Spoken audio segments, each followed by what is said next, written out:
How's it going, everyone? Welcome to Shifting Lanes, and for this video you find me sitting in the 2023 Kia Niro plug-in hybrid. This is an all-new second generation Niro. It has a 1.6 liter engine, a 62 kilowatt electric motor, 11.1 kilowatt hour lithium ion polymer battery, altogether making 180 horsepower and 195 pound-feet of torque. It has an all-electric range of 33 miles and it can achieve 108 miles per gallon equivalent. This one is the plug-in hybrid model in SX Touring trim. It has the mineral blue premium paint with the black Aero blade trim. On the inside, it has the charcoal Syntex interior, and with the cold weather package and destination, you can expect this MSRP to be somewhere around $41,480. And in this video, I want to give you my likes and dislikes about this plug-in hybrid subcompact crossover from Kia, and also give you my personal rating on the exterior, interior, the technology, power, driving experience, and my overall rating so that you have a better idea before you buy.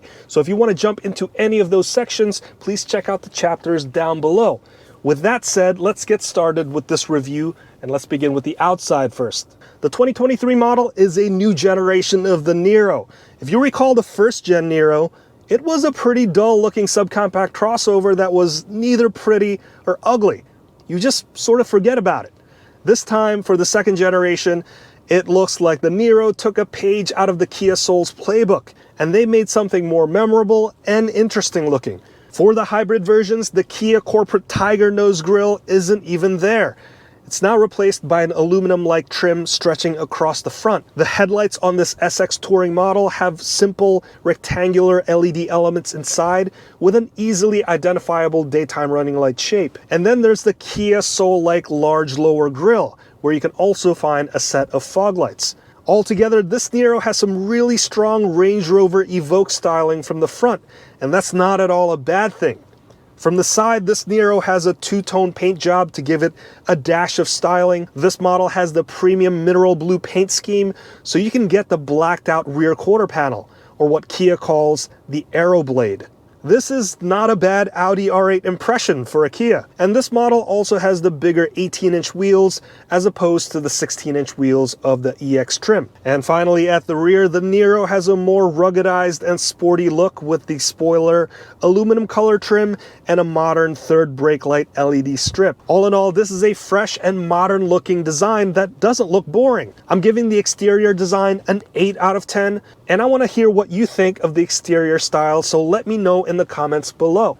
Next, let's talk about the interior, and wow, does this thing make a great first impression. The design and shape of things make this Niro look so modern and more expensive than the price you paid. I'll talk more about the tech in the next section, but the dash design has a really sharp and upscale looking layout. The car looks super clean and futuristic when it's on or off.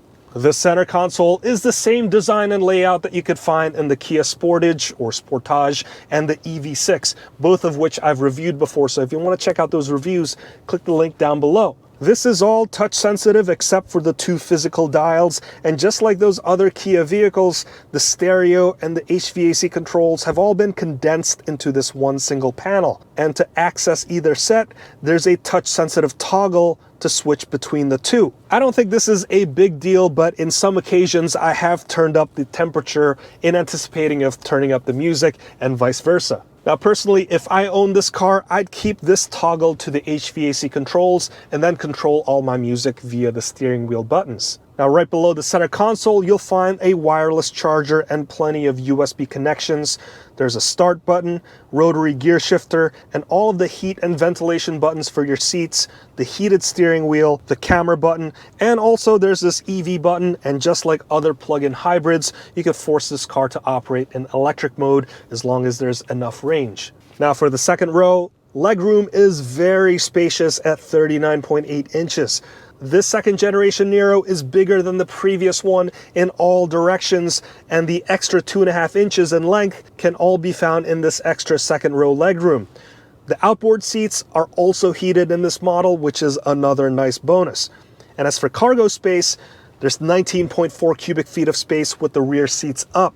Fold the second row down and you'll get 54.6 cubic feet of space with a flat floor. This is about the same amount of space as the previous generation Niro, and that's a great thing because this is a practical crossover. As for the materials inside, while it looks really nice, it does have some cheap feeling plastics. The center console is all shiny black piano plastic, and I'm pretty sure this is bound to get scratched up.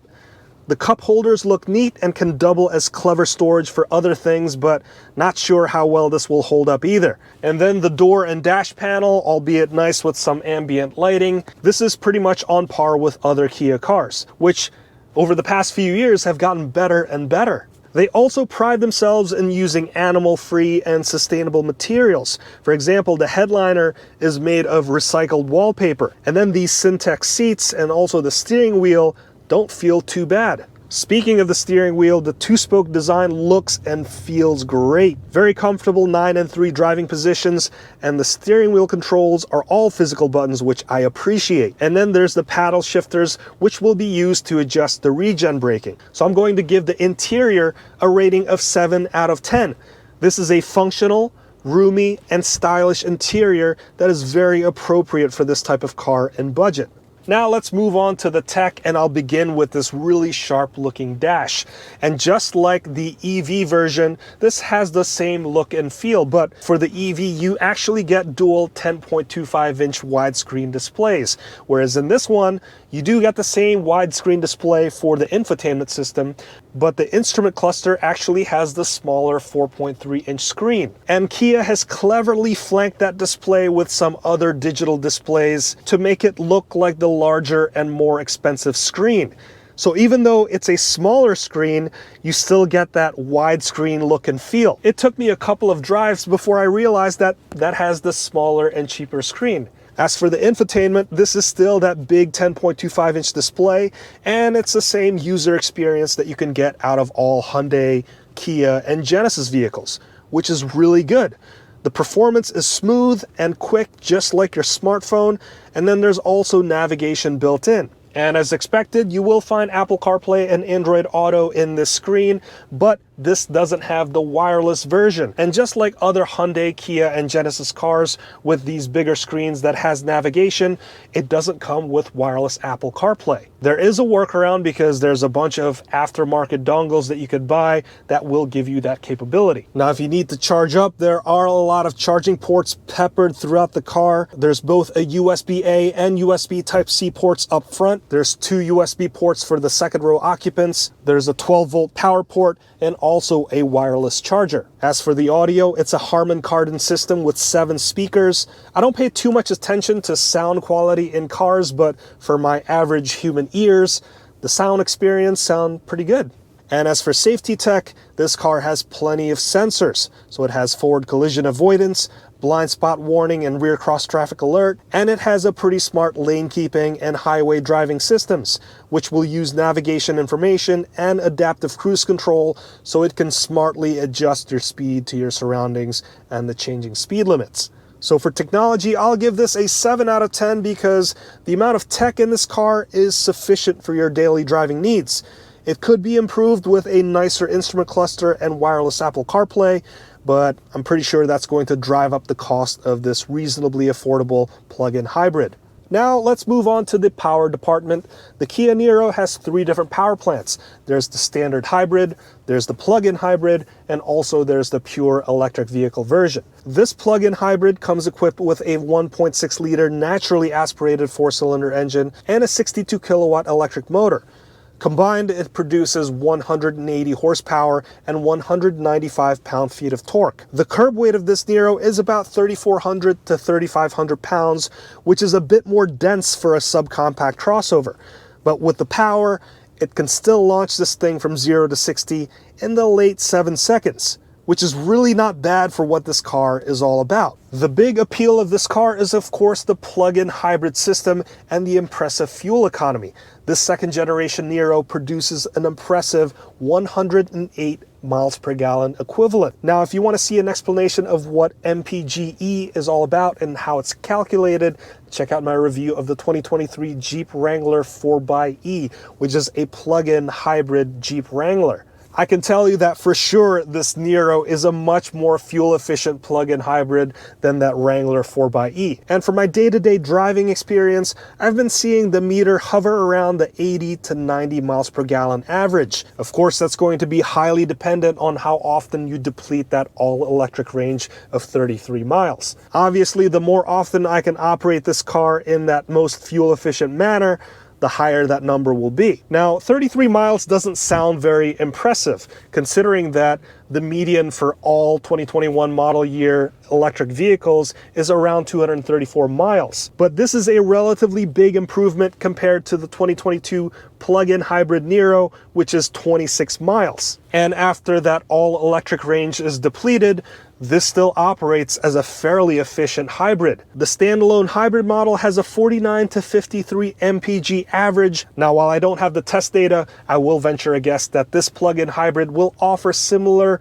or maybe slightly worse mpg than that one, considering that this has more hardware to carry around. So whether the Niro plug-in hybrid makes sense for you or not really depends on how often you can plug it in and keep it juiced up. But even when you have to take this on a long road trip that's not part of your normal routine, this is still a fuel-efficient car. And when it comes to charging it up, Kia states that to fully charge the Niro with a level 2 charger, it'll take less than 3 hours. Personally, I've only been able to charge on a level 1 or a standard 110-volt outlet, and that has been taking a very long time to fully charge this car. So charging times are a bit slower, but as long as you have a level 2 charger at home, 3 hours, especially charging overnight, isn't really that big of a deal. And just one more disclaimer, these plugs are the standard J1772 style connectors, so double check with your apps to find where you can hook this up, because with the very fast charging stations out there, it'll use the bigger CCS style connector, which won't work with this one. So in the power department, I'm gonna give this Niro a 9 out of 10 because the electric motor and also that internal combustion engine will produce some pretty fantastic results. The amount of power out of the 1.6 liter engine is decent, and combined with the electric motor makes this a fairly potent car. The real gem here is, of course, the all-electric range of 33 miles. Now, while that's not as far as other pure EVs, this will give you a taste of what it's like to live with an EV without the hassle, without all of the range anxiety and the extra trip planning that comes with a normal EV. Lastly, let's talk about the driving experience, and I'll first start with the ride quality.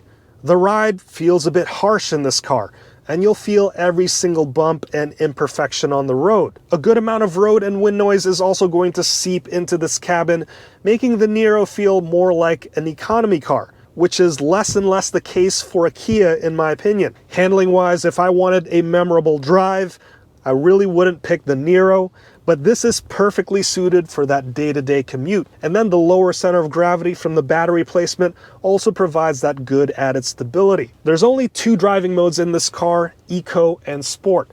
And with Sport mode, it'll sharpen the throttle response and also increase the steering damping. I do like the turning radius and the smaller footprint of the Niro because it makes this car feel more nimble and maneuverable around tight spaces. And as for the brakes, it can be a little bit vague, which is the nature of these hybrid vehicles. There are paddle shifters here which will adjust the amount of regen braking, and then there's all of the clever driving aids like the highway driving assist and the nav-based smart cruise control, which are great additions, and they will make your long commutes feel a bit less tiring. So for the driving experience, I'm giving this Niro a 7 out of 10. It's not a memorable or comfortable drive, but for a commuter car, I think you could do a lot worse. So overall, I'm giving this Niro plug-in hybrid a rating of 8 out of 10 because the second generation styling and fuel economy improvements are very nice changes to the Niro nameplate. The plug-in hybrid performance makes it a more versatile commuter, and all the technology and safety features make this a great choice at this price point. Please let me know what you think of this car in the comments below. If you've learned something from this video, please consider hitting that like, subscribe, and that notification bell so that you can be notified anytime I make a new video. Let's wrap it up right there. I want to thank you so much for watching all the way till the end. This is the 2023 Kia Niro plug-in hybrid, and my name's Hanson. I'll see you in the next one.